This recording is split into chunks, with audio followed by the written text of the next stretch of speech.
Hey, what's up, everybody? It's just Charles Sabansu, and welcome you guys to another episode of the Dreamerspro Show, where we cover everything from sports, hot topics, classic debates, entertainment, and we give you guys a fresh perspective on things and how we see them. And today we got a hilarious show for you guys. Before we get into it, please make sure you like the video and subscribe to the channel. Now, as you guys know, I've had some very, very strong views on some of the things that Jason Whitlock has said in the past and still currently says, but I also have said that there's certain points that he brings up which are 100% true, right? My only question is, why does he always focus on blacks? But I agree with some of the things that he says, and I disagree, and I don't think I have to agree with everything that everyone says. But recently, it was brought to my attention by one of our viewers where he said, "Listen, it turns out Jason Whitlock in his channel." And his show actually mentioned you guys the other day. Now, what happened? As you guys know, all of us have been reacting to that horrendous All-Star game that the NBA put forward. And all of us, I think in unison, the vast majority of us, maybe with the exception of Gilbert Arenas, I think Gilbert Arenas is the only person that thought that was a good show. Gilbert Arenas is the only one that thinks that All-Star game was good. He the only one. He was roasting and toasting me the other day. Gil, you the only one that think that All-Star game is good, man. You the only one. Gilbert Arenas is the only one. But the vast majority of us believe it was a horrible, horrible, horrible, horrible game. So what happened? So I tuned into his show to see, okay, well, what did they say? And it was a segment featuring his guest, Steve Kim, who's a regular guest, but I don't think he goes there every show. I think he goes there weekly. He's a contributor. So they were talking about the game, and Jason Whitlock was talking about it from a broader perspective. And then it got to the point where Steve Kim was even like, yeah, like even Dreamerspro, even he conducted a poll and all of this stuff. So for those of you who didn't hear what they had to say, we want to play it for you now, and then we're going to come back and give you guys our closing thoughts. Take a listen to what they had to say here. I got to play 82 games. How dare they? I'm oppressed. Every time an athlete, a professional athlete making millions of dollars, makes the analogy to slavery, and that's been going on in athletics even long before Colin Kaepernick. Athletes have been comfortable making that analogy, and people have been comfortable allowing them to get away with it. It just breeds itself into this mindset of entitlement, and that's where I'm looking at people from Bill Simmons to other. We got to fix the game, and David Aldridge, who covered the NBA for TNT, now works for The Athletic and still very associated with the NBA. He tweets out, "That was dreadful. Again, I'm beginning to think the game is irredeemable. I'm not sure why even minimal defensive effort is beyond this generation of all-stars, but it may be time to end this game if they can't give more of a damn than that." Yeah. This is bigger than just this game, though, is my issue, Steve. They have this laissez-faire attitude is all over the regular season, and hell, it's even part of the postseason at this point. Yeah. Jason, I think last night I sent that tweet from David Aldridge, and I did that because that's alarming, because David Aldridge is a guy that I really respect. That's an NBA lifer. Knows the game of basketball, knows the culture. I think he's a very reputable journalist who's very fair.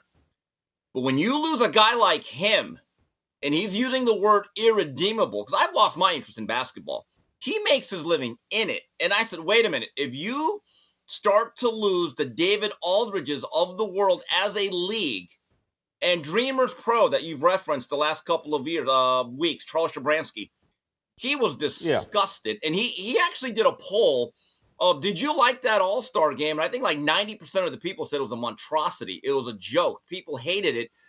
But I do wonder, though, Jason, let's be honest. How many of these same journalists, and I'm not talking about David Aldridge, how many of these same writers and announcers and people that covered this game that are now griping about what's going on, how many times in the last 12 years do you think they pushed for player empowerment and pushed for players' rights and were advocating that, hey, these guys need rest? Never mind the private jets, the chartered jets, the four-star hotels.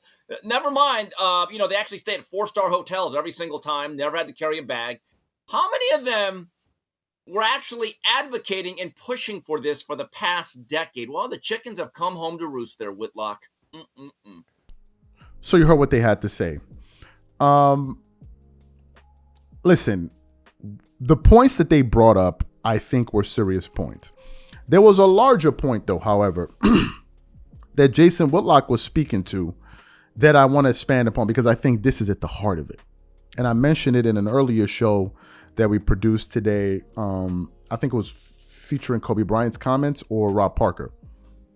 He spoke about this issue going beyond sports, where it's a larger societal issue. And I 100% concur with him. Do you know why I agree with him? Because I've been saying that for some time now. The fact of the matter is the following. We are currently breeding the weakest version of men in the history of the universe.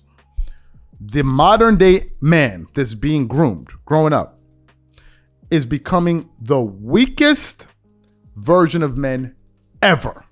And I mean that with all sincerity. All sincerity. The generations of our fathers and our grandfathers, well, they had much more grit and more tenacity. Some will say why? Because they had to do more with less. It's that simple. Those who do more with less and still achieve success are the ones that should be celebrated. If you look at the modern NBA today, these players have private jets.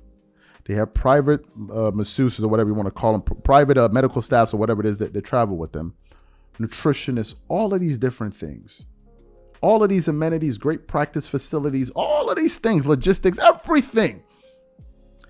And still, and yet and still, they can still find ways to turn themselves into, oh, well, you know, man, it's a really tough game. I don't know what to do. I don't know where we're going to go from here. It's really, really hard. I think you need to incentivize us if you want us to play more. I'll just listen to Jaylen Brown, who just signed the most lucrative contract in NBA history, a $300 million contract, talking about the 65-game minimum is too much.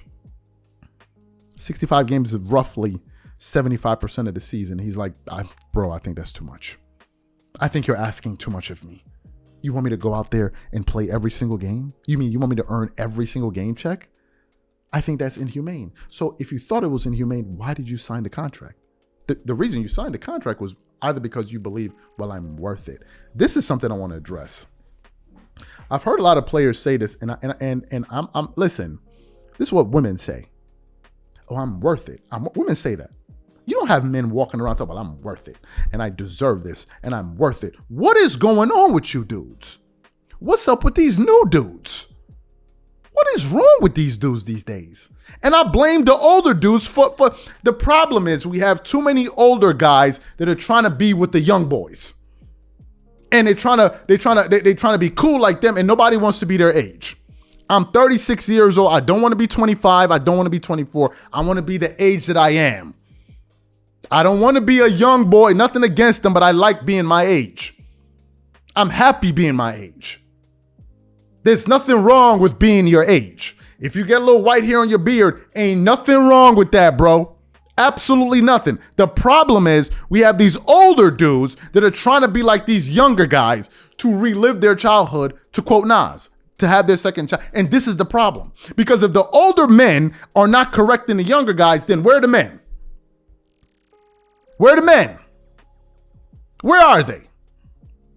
This is the problem. And I think he's 100% correct on this. 100% correct on the money. It is a very, very big problem. The level of entitlement that I witness is unreal to me. Let me just say it. No one owes anybody anything. Nobody. Everybody got to go out there and hustle. No one owes you nothing. Nothing. When we came up, when we were doing our channel, we started producing basketball content in 2019. Yeah, 2019. Guess how many channels that were bigger than us shared our content? Guess how many? Take a guess. How many would you think? You say one, you say two, maybe three, right? Three, zero. Zero channels shared our content on their community. Zero. Nobody gave us a damn thing. Nobody. And I was totally okay with it. You go out there and you earn it. If you look on our channel, I've shared so many different creators. So many. Too Raw, Scalp, Uncut Hoops. I think I've shared his. a recent podcast, Man Down Sports, Pull Up Podcast. I've shared all of, not because I feel obligated to, no, because I feel like, okay, these guys produce great content. This particular show, I enjoyed it and I'm sharing it. But not because I like you, because I think you deserve it for the work that you put forward. That's the way it should be. But now everybody wants to freaking relax. And if all the men in society are relaxing, where are we going? Where are we going? It's so bad, it's not even funny.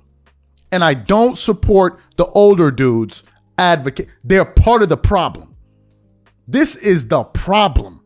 Where are the adults these days? Everybody wants to be 25. Some dudes be coming to my channel, oh, you an old head. Like I'd be giving a damn. I got money in my pocket. I'm doing well. I got a family. You be saying it like as if I'm supposed to be feeling bad about something. Like I'm lost here.